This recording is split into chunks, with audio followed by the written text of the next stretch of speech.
느헤미야 12장 27절에서 30절까지 말씀입니다.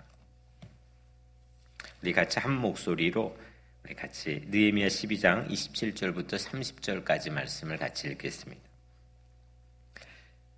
예루살렘 성벽을 봉헌하게 되니 각 처에서 레위 사람들을 찾아 예루살렘으로 데려다가 감사하며 노래하며 재금을 치며 비파와 수금을 타며 즐거이 봉헌식을 행하려 하매 이에 노래하는 자들이 예루살렘의 사방들과 느도바 사람의 마을에서 모여들고 또 백갈갈과 게바와 아스마웻 들에서 모여들었으니 이 노래하는 자들은 자기들을 위하여 예루살렘의 사방의 마을들을 이루었습니다. 제사장들과 레위 사람들이 몸을 정결하게 하고 또 백성과 성문과 성벽을 정결하게 하니라. 아멘. 이제 이번 여명 특세도 마지막 한 주가 남았습니다. 이번 주가 지나면 우리는 고난 주간을 맞이하게 되고 또 부활주일이 기다리고 있습니다. 우리 마지막 남은 이 여명 특세 한 주 기간 동안 하나님께서 예비하신 큰 은혜가 여러분들의 삶에 있기를 축복합니다. 여명 특세를 이제 먼저 시작했죠. 그런데 코로나 전국이 같이 겹쳤습니다.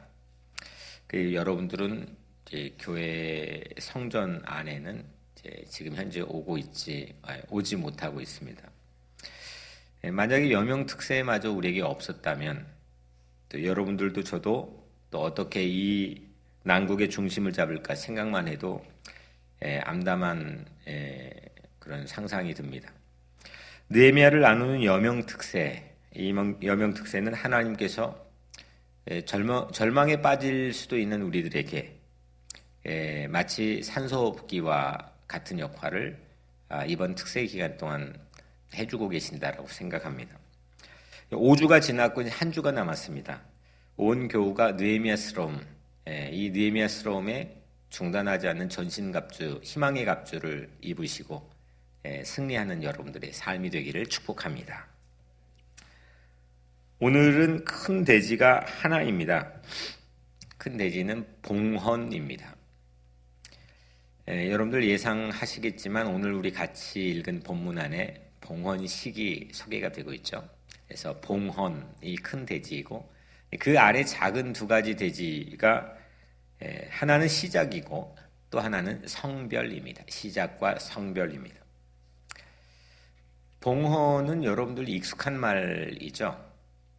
우리가 예배 가운데서 헌금 드리는 그 헌금도 우리가 봉헌이라고 부를 때도 있죠.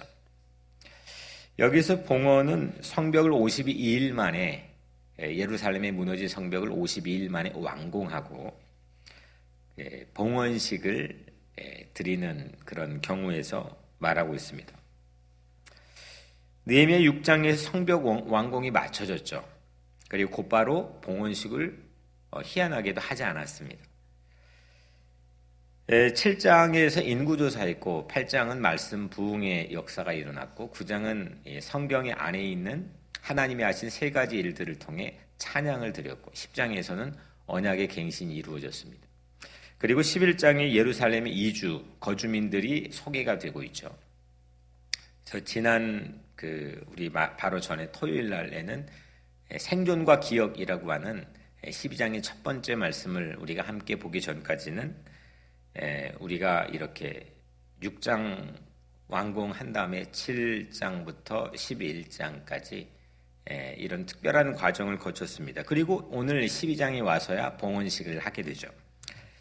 봉헌식을 영어로는 dedication이라고 부릅니다. dedication.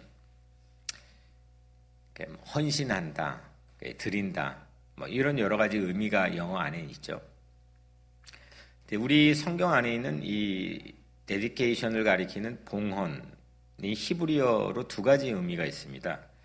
첫 번째가 시작, initiation이라고 하는 시작, beginning 이런 의미가 있고요. 두 번째로는 성별 이런 의미가 있습니다. 성벽의 개소식이라고 할까요? 닫았던 문을 처음 다시 이제 reopen, 다시 문을 여는 것. 그게 이제 여기에 담겨 있는 그 봉헌에 담겨 있는 첫 번째 그 히브리어의 의미입니다. 그런데 이 시작이 단지 그 다시 문 여는 개업에 머물지 않고 또 하나 추가되는 게 두 번째 의미죠. 하나님께 드려진다는 것. 그래서 성별하여 구별한다는 거죠. 이것이 봉헌식이 담고 있는 의미입니다. 인간이 사용하지만, 그리고 인간이 모여서 그거를 함께 만지작거리고 있지만, 또 분명히 조금 전까지 인간에 의해서 그게 공사가 되고 이루어지고 수없는 자재와 머티리얼을 통해서 인간 안에서 이루어지는 하나의 결과물이었지만, 그 봉헌식을 드리는 순간, 헌금도 마찬가지죠. 그 순간 이건 성별이 됩니다. 이건 하나님의 것이고 또 하나님의 소유고, 이 소유권은 하나님에게 이양이 되었고, 또 그래서 성별하고 있는 의미, 그게 봉헌의 의미입니다.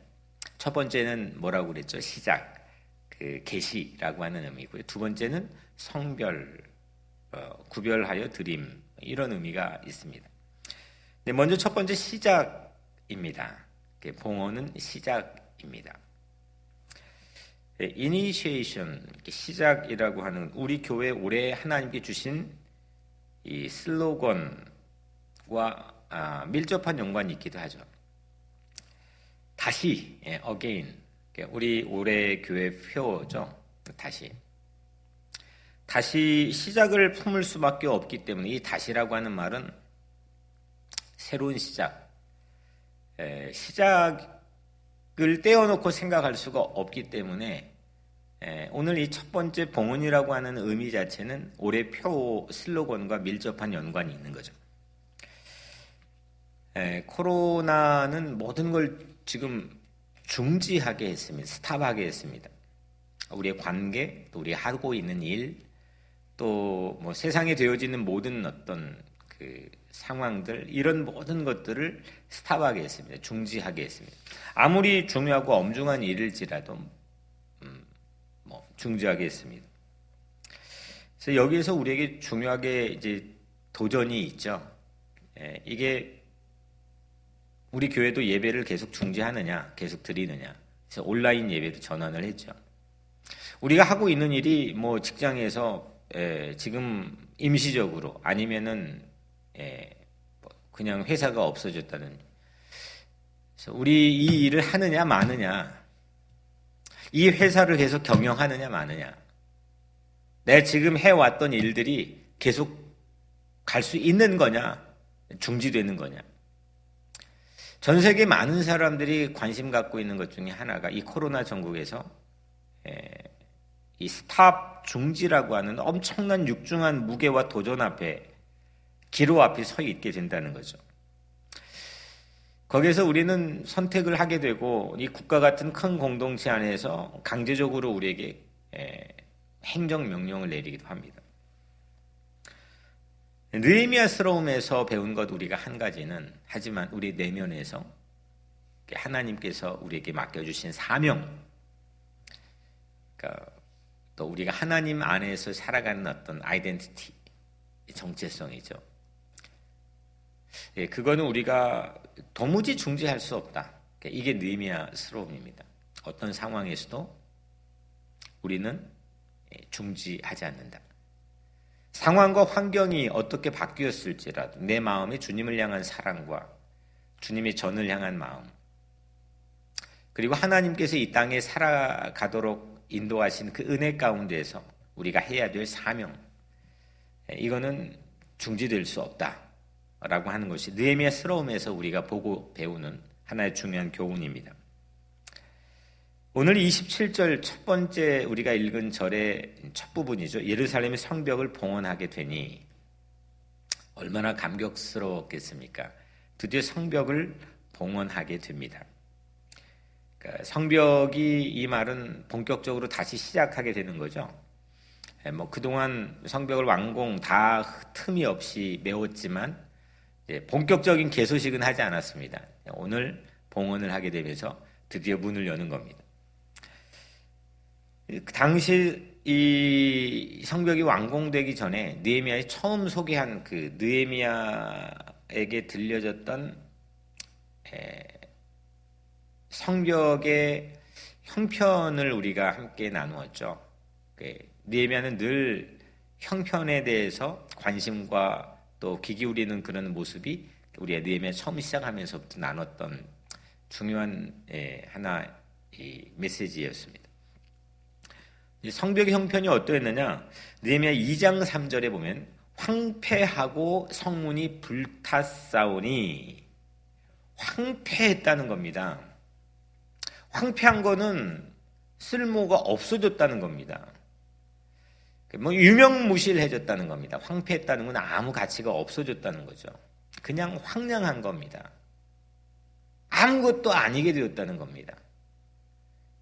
가장 중요한 심장과 같은 그런 가치를 지키는 그 성벽이 아무것도 아닌 가치가 되었습니다. 황폐해졌습니다.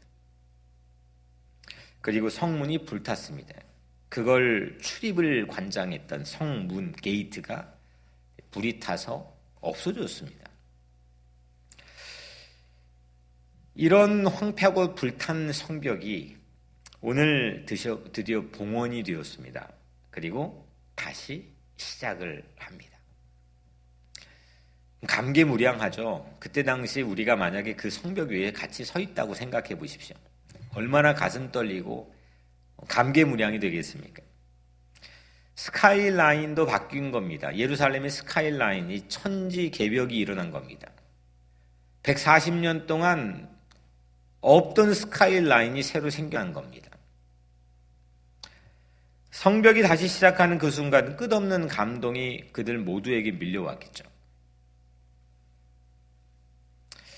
저는 우리 각자의 삶 안에서도 때로는 황폐한 성읍, 또 황폐한 삶, 황폐한 우리 각자의 일, 또 황폐한 가정, 이런 모든 황폐하고 불탄 것 같은 그런 상황일지라도 우리가 이 52라고 하는 끝을 넘어서서 봉헌하게 되는, 다시 오픈, 다시 시작하게 되는 그런 하나님의 은총을 저는 여러분들에게 축복하며 믿고 있습니다.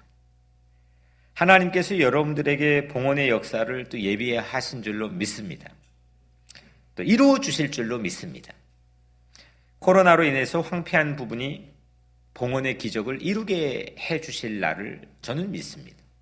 왜냐하면 우리 좋으신 하나님은 살아 역사하시기 때문입니다.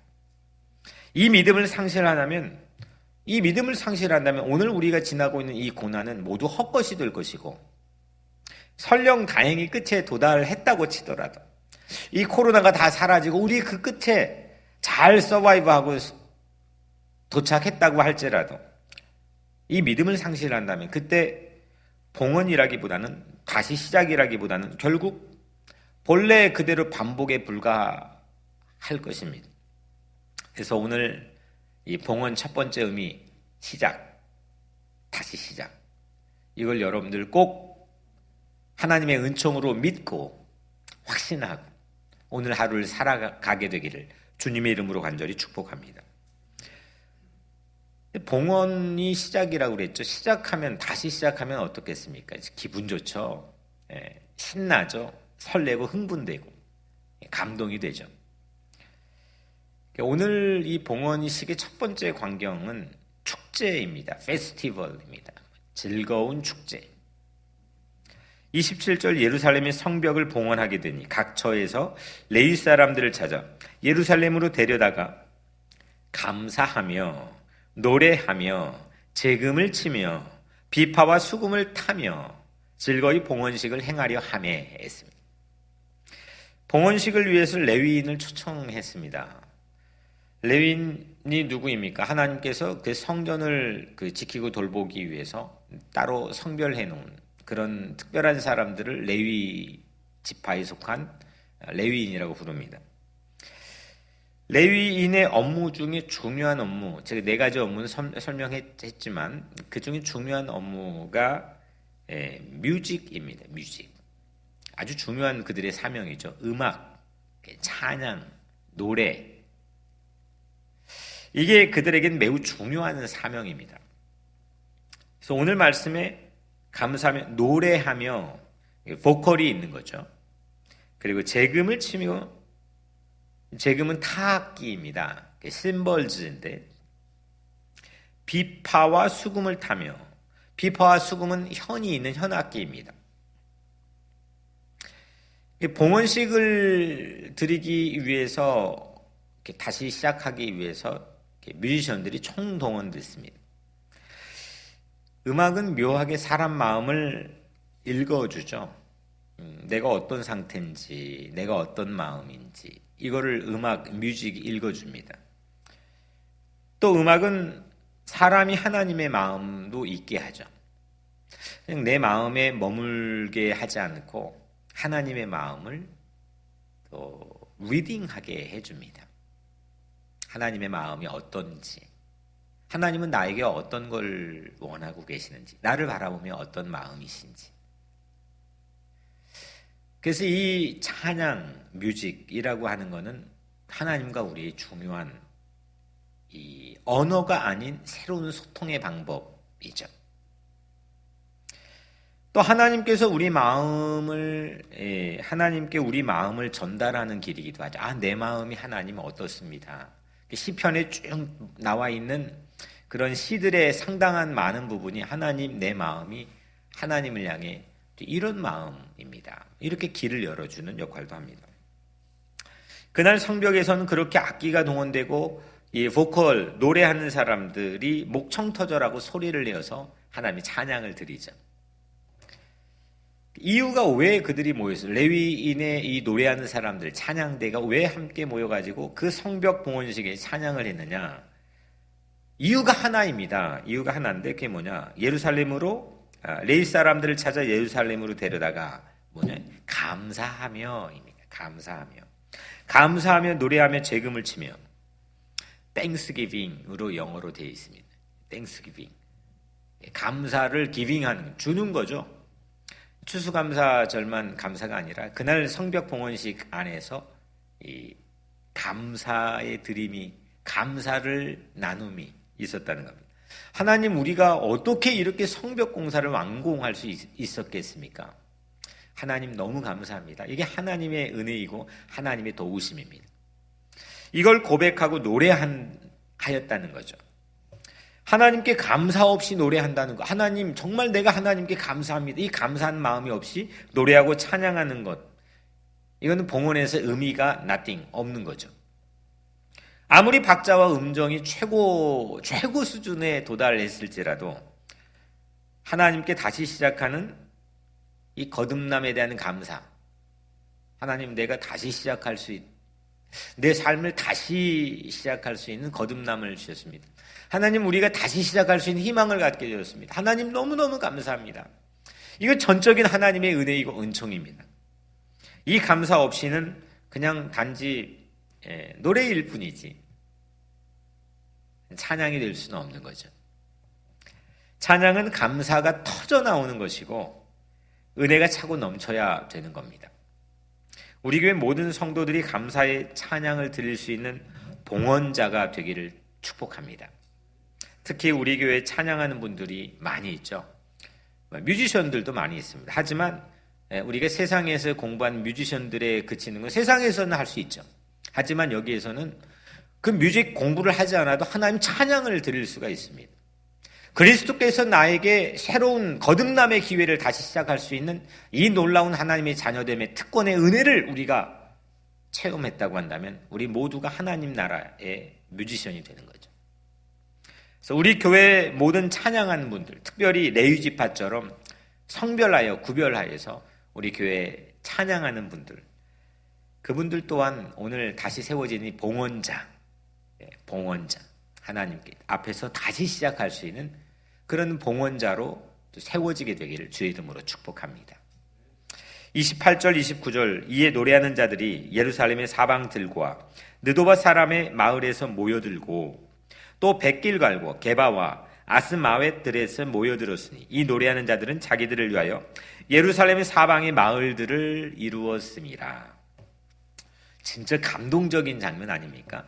성벽이 완공되어 봉헌식을 드리는데 그들이 그 성벽에서 이제 노래를 하고 모든 악기, 뮤지션들이 함께 동원해가지고 하나님께 찬양을 드리는데, 그런데 이 노래하는 자들이 그들뿐만 아니라 자기들 각자를 위해서, 나를 위해서, 내가 은혜 받기 위해서, 내가 하나님께 더 사랑받고 그 사랑을 만끽하고 누리기 위해서, 그 은총을 확인하기 위해서 예루살렘의 사방의 마을들을 이루었다는 거죠. 그때 풍경을 한번 생각해 보십시오. 그러면 성벽은 완공돼서 찬양이 울려 퍼지고 악기 소리들이 환상적으로 하나님께 올려지고, 그런데 그 예루살렘의 사방에서 이미 새로운 빌리지들, 마을들이 세워졌다는 겁니다. 어떤 마을들이냐? 뮤지션들의 마을들입니다. 하나님께 찬양하는 사람들의 마을들입니다. 예루살렘의 주변은 다시 말하면 뮤지션들이 사는 특구가 된 거죠. 오늘날 경제적인 자유무역을 특별하게 하기 위해서 경제 특구라고 지정된 그런 도시들이 있는 것처럼, 그런 나라들이 있는 것처럼 예루살렘의 주변은 뮤지션들의 특구가 된 겁니다. 우리 교회 사방, 우리 교회에도 마찬가지로 뮤지션의 해방구, 뮤지션의 특구, 그런 특별한 하나님의 은총이 오늘 뮤지션들에게 임하게 되기를 주의 이름으로 축복합니다. 우리 교회 찬양대가 다시 시작을 하는 봉헌자가 되고, 그리고 경배 찬양팀이 어떤 상황에서도 다시 시작을 알려주는 그런 봉헌자가 되기를 축복합니다. 특히 코로나가 끝나고 우리 다시 다 리턴할 때, 하나님의 성전으로 리턴할 때, 그때 성도들이 있는 힘을 다해 하나님의 은혜에 감사하며 감사 찬양을 올려드리고 그 다시 시작을 알리는 그런 알람과 같은 그런 찬양을 우리가 준비하고 드릴 수 있는 그 날을 또 여러분들의 속히 하나님께서 허락해 주시기를 간절히 축복합니다. 그래서 이 봉헌의 첫 번째 의미, 시작을 우리가 함께 살펴봤습니다. 두 번째는 성별이죠. 성별. 첫 번째 시작은 중요한 오늘 4절 읽었는데 첫 번째 3절이 전부 다가 뭐냐면 찬양입니다. 찬양, 노래입니다. 그게 봉헌의 첫 번째 의미였다는 거죠. 즐거이 하나님 앞에 감사하고 시작하는 그런 풍경이었습니다. 두 번째는 성별입니다. 봉헌은 성별입니다. 이 성별은 그 성벽 자체가 성별이라고 그랬잖아요. 기억나시죠? 이 성벽이 왜 중요했느냐? 이게 무너져 있어서 그 안에 사는 사람, 밖에 사는 사람, 또 다른 문화권, 다른 나라에 있던 사람 전혀 구별이 안 됐다는 거죠. 그들에게 핵심은 성전, 하나님의 말씀을 함께 나누고 하나님께 예배하고 하나님께 속죄 제사를 드리는 성전인데 그 기능을 상실할 수밖에 없었던 이유가 성벽, 이 성별의 선 라인이 무너졌다는 거죠.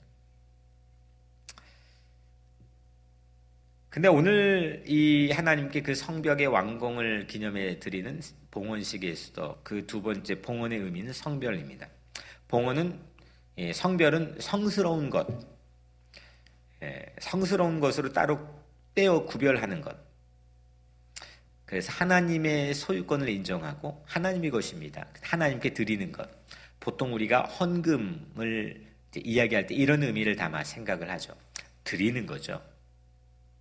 하나님 것입니다. 드리는 겁니다. 교회 안에 성물들이 있습니다. 의자, 이거 밖에 나가면 그냥 똑같은 의자고 똑같은 책상이 될 수도 있고 똑같은 마이크고 어디나 다 있는 것일 수가 있습니다.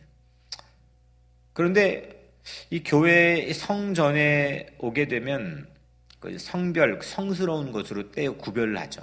성별하게 됩니다. 하나님께 봉헌한 의미가 담기게 되죠.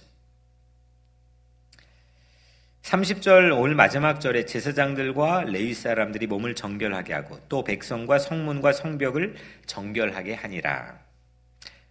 세 가지를 정결하게 하죠. 사람, 성문, 성벽.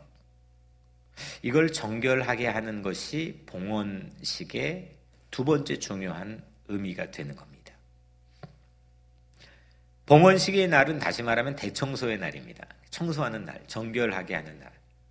모든 낡은 것을 대청소하고 청소하고 purification, 깨끗하게 하는, 하나님의 것으로 구별하고 성별화해서 하나님의 소유권을 인정하고 하나님께 드리는 것, 이것이 봉헌식의 의미죠. 정결예법의 기원, 정결식이라고 하는 게 지금도 유대인들에게는 매우 중요하고 예수님 시대도 중요했고 구약 시대도 중요했죠. 이 정결예법의 기원을 레위기 12장, 15장, 12장, 13, 14, 15장에 있죠. 무엇을 정결하게 해야 되는지. 정결하게 해야 된다는 건 부정한 거를 전제로 하고 있죠. 이거는 부정하고 더럽고 추하고 무언가가 전제가 되어 있는 겁니다. 그걸 접촉해도 같이 부정해지는 것. 사람, 동물, 특별히 문둥병으로 불려진 한센스병, 이런 전염병, 유출병, 피를 계속 흘리는 유출병, 이걸 부정의 주요 원인들로 삼았죠. 당시에는. 그래서 그 사람 또 그런 물건에 접촉이 되어 부정함이 퍼져간다는 겁니다. 이거를 차단하는 것, 이 부정함이 퍼져간 이 부정의 전염을 차단하는 것, 이게 정결 예식이었습니다. 지금으로 치면 코로나 바이러스와 접촉을 차단하는 것, 이게 정결식의 의미에 담긴 거라고 관련지어도 되겠습니다. 봉헌식의 두 번째 의미는 뭐냐? 부정의 접촉으로부터 차단하는 것. 이 강단, 이 마이크가 있습니다. 이건 우리는 성물이라고 부를 수 있습니다. 교회 안에 있기 때문에. 근데 이 교회 안에 있는 모든 것들이 부정한 걸로부터 차단시키는 것, 그거 감염되고 접촉하는 걸로부터 차단하는 것. 그게 하나님께 봉헌. 나는 오늘 하나님, 이 강단을 하나님께 봉헌합니다. 내 마이크를 하나님께 봉헌합니다. 이런 의미에 담겨 있는 중요한 스피릿, 정신일 수가 있는 거죠. 그래서 봉헌의 두 번째 의미, 첫 번째는 시작, 계시였다면 두 번째 의미는 부정의 접촉으로부터 차단하는 영적인 면역 체계를 다시 세우는 것. 그러니까 부정으로부터 모든 이 성벽이 다시 부정한 걸로부터 접촉이 되어서 이게 감염이 되는 모든 걸로부터 차단하는 새로운 면역 체계를 세우는 것, 성별하는 것, 구별하는 것. 이것이 봉헌 안에 담긴 두 번째 의미입니다. 정결 예식은 정결하게 하는 물을 만들죠. 정결 예식을 잠깐 설명해 보면 물을 만들어서 부정해진 사람에게 뿌리고 또 목욕하고 그걸로 씻고 그러는 거죠. 성문도 마찬가지입니다. 성벽도 마찬가지입니다. 그거를 그냥 1시간 30분 잠깐 샤워하듯이 하는 게 아니라 7일 동안 하게 되죠. 세월이 지나서 바리새인과 랍비들은 정결 예식들을 장로들의 왜곡된 유전으로 만들었다고 예수님께서 그들을 비판하죠. 오늘날은 이 정결 예식에서 무엇가 나오냐면 코셔라고, 유대인들이 보통 빵을 먹던 뭘 하던 부엌 도구를 사던 건축을 해도 마찬가지죠. 그들에게는 특별한 코셔 공간, 코셔 음식, 그게 있습니다. 부엌이라고 하는 새로운 음식을 만드는 그들의 정결 음식법이죠. 그렇게 확대가 되었습니다. 그 말씀의 기원은 신명기 14장 21절인데 너는 염소 새끼를 그 어미의 젖에 삶지 말지니라. 이 말씀을 가지고 코셔 음식법이 생기죠. 너는 염소 새끼를 그 어미의 젖에 삶지 말지니라. 말씀을 확대해서 이 말씀 신명기 14장 말씀을 확대해서 육류, 고기와 유제품 그 젖을 함께 먹지 않는 법, 그게 코셔의 가장 기본적인 법이죠. 그래서 그거를 만드는 부엌의 모든 가재도구, 또 부엌의 그릇, 부엌의 용품들, 심지어는 부엌의 건축물까지도 그들은 구별해서 코셔라고 하는 새로운 법에 의해서 짓습니다. 지금 현대 유대인들도 마찬가지입니다. 아마 이런 정결 예식 덕분에 지금 현재 전 세계 코로나 바이러스로부터 이 유대인들이 가장 어느 정도 방어막이 있다라고 하는 게 전문가들의 의견인데 아마 그럴지도 모르겠습니다. 그런데 그날 성벽 봉헌식에 함께 참여했던 그들은 사람 성문 성벽을 정결하게 하고 있죠. 왜냐하면 하나님의 것이기 때문입니다. 이제 우리가 잃어버렸던 새로운 가치를 찾았습니다. 이 성벽의 가치는 우리가 아무리 어려운 난관을 뚫고 이거를 성취하여서 이루었다 할지라도 하나님 이 성벽은 새로운 가치가 생겨. 이건 하나님의 소유였습니다. 하나님의 소유입니다. 하나님의 소유일 것입니다. 하나님의 것입니다. 그 하나님의 것이라고 하는 새로운 가치를 가지고 살아가는 사람들의 마음가짐이 어떻겠습니까? 아주 가슴이 빵빵하죠. 그리고 세상을 향해 담대하게 살아갈 수가 있겠죠.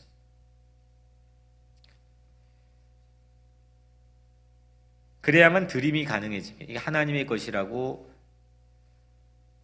인정하고 또 성별할 때, 떼어놓을 때 그게 바로 온전한 드림, 봉헌이 가능해지는 거죠. 하나님의 것이며 하나님께 속한 것을 드려야 하는 성별은 모든 영역에 적용이 됩니다. 사람, 물질, 시간 중요하죠. 공간, 이런 모든 것이 하나님께 속해서 드려져 가는 그런 봉헌의 영역이 확장될수록 우리 각자의 삶에서는 진정한 하나님과 우리 사이의 관계의 마음의 시온의 대로가 열리게 되는 거죠. 그런데 정결 예식만으로 그들이 실제 열심히 7일 동안 그 정결한 물을 그 성벽에 뿌리고 닦고 청소하고 먼지 털어내고 그들의 몸에 또 성문에 그렇게 해서 그들이 정말 완벽하게 정결해졌을까요? 그래서 예수님께서 우리에게 오신 겁니다. 예수님께서 우리에게 오신 가장 중요한 이유는 정결 예식에 대한 완전한 새로운 개혁입니다. 우리의 정결 예식은 십자가에서 예수님께서 이루셨죠. 십자가에서 예수님께서 정결 예식을 이루셨습니다. 예수 그리스도의 피, 흘리신 십자가의 피가 우리를 정결하게 하신 줄로 믿습니다. 히브리서 9장 14절 그리스도의 피가 어찌 너희 양심을 죽은 행실에 정결하게 하고 살아계신 하나님을 섬기게 하지 못하겠느냐. 그리스도의 피의 능력과 권세가 바로 이런 거라는 거죠. 우리 양심이 죽은 행실에 새로운 이 정결하게 함을 얻게 되고 살아계신 하나님을 우리가 섬기게 되는 그 문이 열리게 된다는, 그게 바로 그리스도의 피의 능력 안에 있다는 겁니다. 예수의 피는 우리를 정결하게 합니다. 예수 피는 우리를 다시 태어나게 합니다. 그리고 예수의 피는 우리가 하나님께 봉헌되어지고 내가 하나님께 드려지는 하나님의 자녀의 삶을 살게 합니다.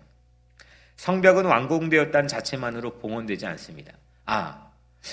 우리 같으면 바로 완공했으면 봉헌할 텐데 이 이유 때문이었구나. 정결을 위해 그들은 준비했습니다. 성취만으로 봉헌되지 않았습니다. 내가 잘해가지고 뭔가를 어치브했다고 봉헌하지 않았습니다. 인간의 성취가 곧 하나님께 드림이 아닙니다. 내가 부자고 내가 돈이 많다고 해서 하나님께 드림을 많이 할 수 있는 그런 영역이 되는, 성경은 도리어 과부의 렙돈 두닙, 또 사르밧 과부, 수없는 이 별 볼 일 없는 사람들의 드림 봉헌을 가장 중요한 가치로 설정했던, 소개하는 이유는 하나님은 그 마음의 중심을 보시면서 정말 성별되어 하나님께 드리고 있는, 그에게 봉헌이 뭐냐, 그에게 헌금이 뭐냐, 이걸 우리에게 가르쳐주고 계시지 않습니까? 진정으로 하나님께 드려질 수 있도록 소유권 이전이 필요한 겁니다. 그것이 바로 6장에서 바로 7장으로 봉헌식이 이루어지지 않고 7장, 8장, 9장, 10장, 11장, 12장에 와서의 봉헌식이 이루어지는 가장 중요한 이유입니다. 그리스도의 피가 우리 안에서 그 소유권 이전을 가능하게 했죠. 우리 아무리 해도 이게 내가 하나님 겁니다 라고 이 주장을 해도 우리는 또다시 하나님 것이 아닌 삶, 또 하나님 것이 아닌 가치를 가지고 살 수밖에 없는데, 그리스도의 피, 십자가의 사랑, 하나님의 놀라운 그리스도를 통한 은혜를 통해서 우리는 하나님의 것이 되고 하나님의 것인 가치를 갖게 되고 소유권 이전이 가능하게 되는 거죠. 우리에게도 봉헌식을 꿈꿉시다. 무너진 것을 다시 수축하고 완공하고 다시 계시하는 그런 시작의 날을 꿈꿉시다. 세상의 것과 구별되어 하나님의 것으로 드려지는 성별의 봉헌식을 꿈꿉시다. 그리스도의 보혈만이 그날을 가능하게 합니다. 시작하게 하고 성별하게 하는, 시작하게 하고 성별하게 하는 이 봉헌식이 우리 삶에도, 가정에도, 교회에도, 사회에도, 민족에도, 그리고 우리 여명홀에도, 그리고 여러분들의 마음속에도 이루어지게 되기를 주님 안에서 축복합니다. 오늘 기도 제목을 소개하면 코로나 바이러스가 지금 뉴욕에 상당히 만만치 않는 도전을 하고 있습니다. 하나님, 속히 이 코로나 바이러스로부터 이 뉴욕이, 우리 교회가, 또 우리 성도들이, 또 내 가정과 내 자녀가 하나님이 만들어주신 성벽으로 보호되고 성별되어 하나님 우리를 지켜 보호해 잘 생존하여서 하나님 우리 다시 만날 수 있게 해달라고 기도해 주시고, 또 우리 이웃들을 위해서, 또 여러 가지 의료 장비가 부족하여서 정말 고군분투 전쟁터 같은 곳에 있다는 우리 의료진들을 위해서, 또 우리 여명을 위해서도 기도해 주시고, 또 우리 이 땅에 있는 모든 이웃들을 위해서도 오늘 주신 말씀인 두 가지 봉헌의 의미인 시작과 성별을 위해서도 우리 같이 기도하는데, 제가 먼저 잠깐 기도하고 여러분들 자유롭게 기도하겠습니다. 은혜로우신 아버지 하나님, 우리에게 예수 그리스도를 보내셔서 십자가 보혈로 통해 우리에게 새로운 성벽을 쌓아주시고 우리를 다시 시작하고 성별의 봉헌의 의미를 다 살게 하심을 감사합니다. 우리 각자의 새로운 삶에 대한 가치가 생기게 하여 주옵소서. 언제든지 어디서든지 다시 시작할 수 있는, 다시 계시할 수 있는 그런 거듭남의 이 복음의 놀라운 가치가 우리 삶에 있게 해주시고, 언제든지 어디서든지 우리 각자의 삶이 구별되어 성별되어 하나님께 드려지고 하나님의 소유권이고 하나님의 것이고 하나님께 바쳐지는 그런 우리가 모든 삶이 될 수 있도록 우리를 축복하여 주옵소서. 온 성도들 오늘 하루도 한 명의 감염자도 없이 이른 아침부터 침상에 들 때까지 성도들의 삶을 지켜주시고 육신적으로 건강케 하시고, 혹 몸이 아프신 분들이 있다고 한다면 주님의 이 놀라운 사랑의 거룩한 보혈로 저들을 지키시고 치유하시고 회복하게 하여 주옵소서. 예수 그리스도의 이름으로 간절히 기도드리옵나이다. 아멘.